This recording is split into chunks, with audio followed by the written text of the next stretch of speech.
Hello everybody and welcome back to Art a la Carte, and yes, it is another YouTube Artist Collective themed video. I'm super excited about this one. The theme for this collective is Grimm's Fairy Tale. Now, fairy tales just by themselves is an exciting theme. There are so many different options, and narrowing it down to the Grimm's Brothers collection of fairy tales really opened the door to find fairy tales and stories that I had never heard of before. But before I get into talking about what story I chose and the inspiration behind the piece, and then maybe telling you a little bit about the story, let me first tell you a little bit about the YouTube Artist Collective, just in case you haven't heard of it. So the YouTube Artist Collective is a group of artists here on YouTube. So every couple of months, a theme is chosen and each artist creates a piece based on that theme. And the fun thing about this is that the theme is chosen by you guys, the viewers. So if you'd like to have more information about the YouTube Artist Collective and how you can be part of the voting process, I will leave a link to the official YouTube Artist Collective Facebook page. That's where a lot of the other artists post work that they're doing. And we also post the link to the vote or the poll. So definitely check that out. Also, for a really limited time, the YouTube Artist Collective is going to have an official calendar. Several of the artists have gotten together and submitted artwork for the calendar. So if you'd like to get a piece that has a good collection of the collectives, all the information about the YouTube Artist Collective calendar will be on the Facebook page. So definitely go check that out. There are 17 artists participating in the official YouTube Artist Collective, and I'm going to be having a playlist that I'll link at the end of this video and also in the description box. So you can just play that video. It'll take you through all the different videos so you can see every single piece of artwork that we've done in this collective. And if you want to keep binge watching it, it'll take you all the way through the past collectives, just in case you've missed a piece. So with that being said, let me now talk a little bit about the fairy tale that I chose. First, let me tell you a thing about Grimm's Fairy Tale. And a lot of the stories you might recognize, like Rapunzel and Snow White, Cinderella, those stories are all original Grimm fairy tales. If you go back to the very earlier versions, they get really dark and grim. So just prepare yourself. Now, there were several that I had never heard of before. As I was looking through, I found a website that kind of gave you a listing of them, and they had over 200 stories listed, and I don't even know if that was all of them. So there were some that I had never heard before, there were some that I kind of was familiar with, and then there was the really, really popular ones. So I decided to choose mine out of one that was kind of in the middle there, one I've heard and read as a child, but maybe you might not know. So the story I chose was one called Little Brother and Little Sister. In my picture that I'm creating, there is the picture of the sister and a deer, which doesn't make sense unless you know the story. So let me give you a quick abbreviated version of the story. Once upon a time, there was a brother and sister who lived with their evil, wicked stepmother, as many fairy tales start off. And she, of course, was wicked and evil, and they were miserable, so the little brother and sister decided to run away from home. So they traveled and traveled and traveled over field and meadows and mountains for a day and a half, and they were exhausted. And the little brother was so thirsty, he told his sister, "I have to get a drink. I am dying of thirst. The next little spring we come to, I have to get a drink." Well, what they didn't know was their wicked stepmother was actually a wicked witch. Yeah, didn't see that one coming, did you? Anyway, she was following after the brother and sister and saw that they were going to get a drink from the spring, so she put a curse on it. So as the brother and sister were going up to the spring, the little sister heard the spring bubbling, saying, "I've been cursed. Anyone who drinks from me will turn into a tiger." Well, when she heard this, she yelled at her brother and said, "Please, please don't drink from the spring. If you do, you'll turn into a tiger and you'll tear me to shreds." So the brother said, "Okay, we'll move on. We'll find another spring. I'll get a drink there." So the witch went to the next spring and she put a curse on that. When the brother and sister got there, the sister heard the spring saying, "Anyone who drinks from me will turn into a wolf." And she again said, "Don't drink from the spring. If you turn into a wolf, you'll eat me, and that just won't be good." So he said, "Okay, I'm dying of thirst. I have to get a drink. I won't drink from this one, but the next one we come to, I have to get a drink." So finally, the third spring they come to, well, of course, the witch puts a curse on that one as well. And the sister hears the bubbling spring say, "A curse has been placed on me. Anyone who drinks from the spring will turn into a deer."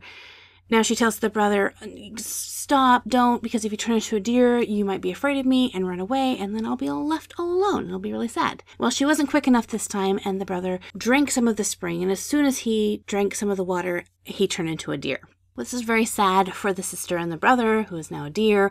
The good thing is that he could talk. He still knew who he was, so he didn't run away, but he's stuck in a form of a deer. So the Wicked Witch heads home thinking that, yes, she has destroyed these two kids' lives, and woohoo, she can cross that off her Wicked Witch list of things to do. And so she leaves the story for a while. Meanwhile, the brother and sister find an abandoned woodcutter's cottage and decide that they will make their home there. And things go pretty well for them. The sister is able to gather nuts and berries and bring in firewood and set up a pretty nice little house.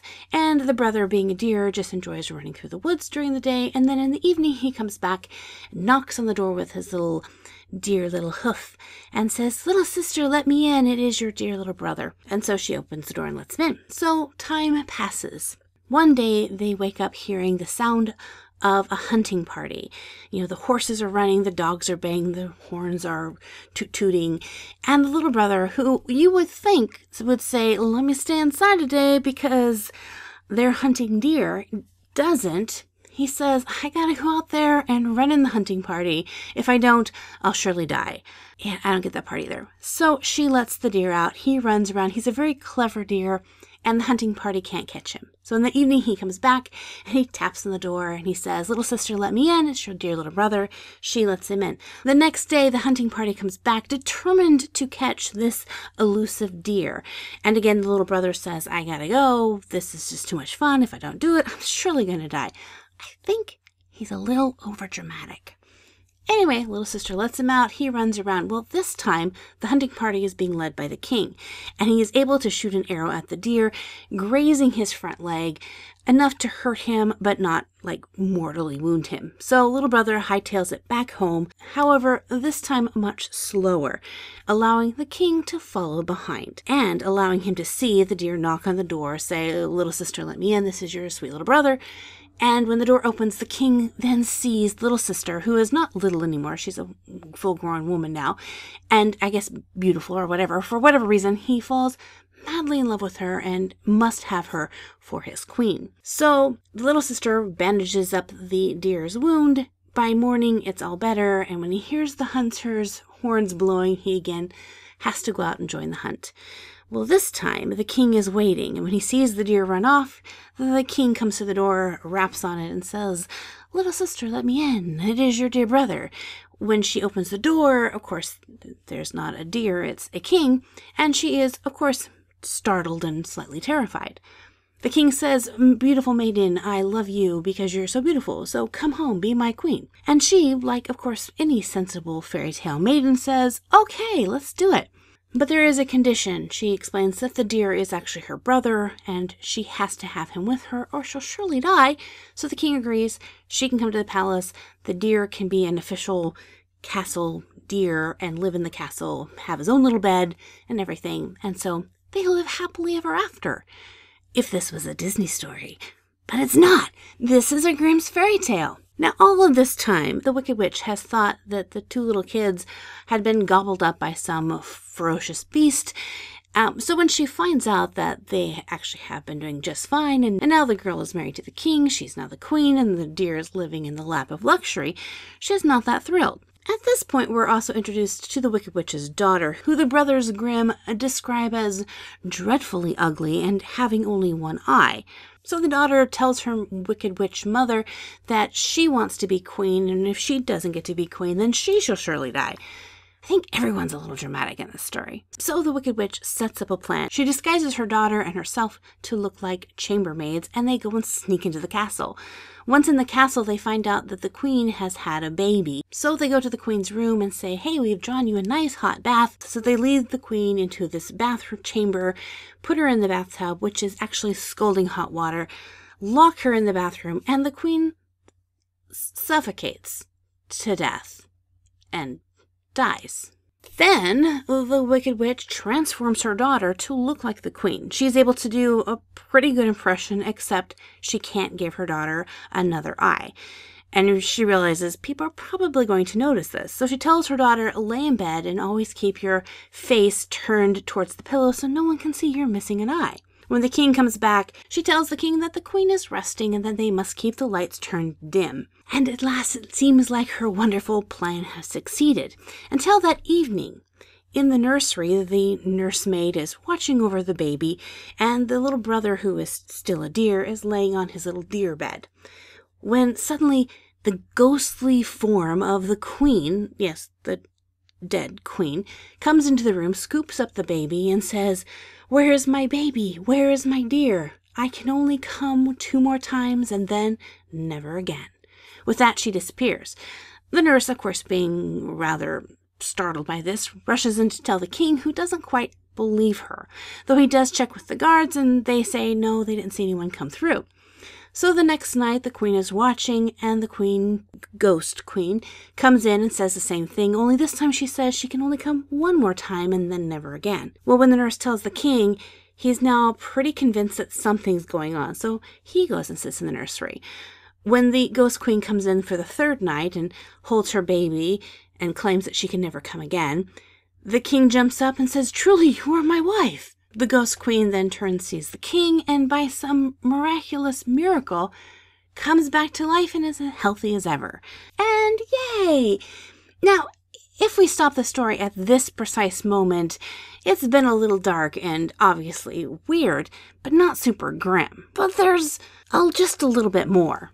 So the queen and the king find out about the wicked witch and her daughter, and they decide to punish them. So the wicked witch's daughter is led into the woods where she is eaten by wild animals, and the wicked witch is thrown into a huge fire and burnt alive. Yeah.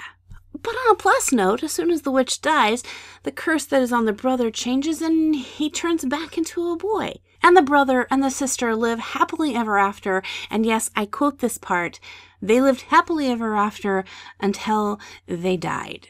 The end. That's the way it ends. Yeah, so we can see how this is a little dark, a little twisted, but I have to say it was fun to draw the illustration for this piece. So quickly, some technical information about this art. I used a mixed media paper, sketched it out with a Cool Erase color pencil, and then did the inking in with a Copic multiliners of varying sizes. After the inking was done, I moved on to the coloring process, which I used Copic markers, color pencils, and then I remembered, I have metallic paint, so I decided to use that as well. So the whole feel of the piece that I was creating, I wanted a kind of a Art Nouveau kind of piece, and I love how this one turned out. Now, as tradition with all of the YouTube Artist Collective pieces that are created, each of the originals are going to be put up for sale in each artist's respective shops. So if you're interested in this piece, I will have a link to my Etsy shop in the description box below, so you can definitely check that out. And I will hopefully in the future be having prints of this as well. So if you miss out on the original and you'd still like to get a copy of it, let me know in the comment section below that you'd like to have some prints. And for those of you who might be interested, I'm also offering the line art as a coloring page on my Etsy shop as well. So again, you can check out my Etsy link for both of those things. If you're brand new to my channel, make sure to hit that subscribe button so that you don't miss out on any future videos. I upload 3 new videos each week on Mondays, Wednesdays, and Saturdays. Well, once again, thanks so much for hanging out with me. Make sure to check out the other artists in the YouTube Artist Collective. And if you've created a drawing based on this theme as well and like to share it with me, you can definitely tag me in your photos on Instagram or Twitter. So until next time, God bless you guys, keep drawing, and we'll see you in another video. Bye-bye!